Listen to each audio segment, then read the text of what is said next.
اس کو اگر 100 دفعہ کوئی شخص پڑھ لے، اچھا، لا حول ولا قوت الا باللہ، صحیح لیکن پڑھنا کیسے ہے؟ پڑھنا اس طرح نہیں ہے کہ آپ بس پڑھتے جائیں. یہ ہے کیا؟ لا حول ولا قوت الا باللہ اصل میں کیا ہے؟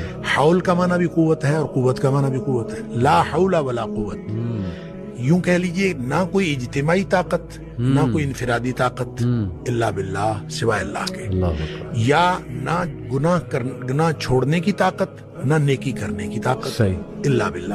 یعنی یا تو ایک کو پازیٹیو بنا لے، ایک کو نیگیٹو بنا لے، یا ایک کو اجتماعی یا ایک کو انفرادی. صحیح، اب اللہ کے سامنے اس کو اپنا مسئلہ سمجھ کے نا، اپنا جو بھی مسئلہ ہے وہ سوچے صحیح، اور سوچ کے اپنے اللہ کے سپرد کر دے. یا اللہ میری تو کوئی طاقت نہیں، نہ انفرادی نہ اجتماعی، الا باللہ. ہاں تو عطا فرمائے طاقت تو ہو سکتی ہے.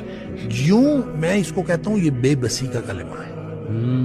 بے بس آدمی اپنے اللہ کے سامنے بے بسی کا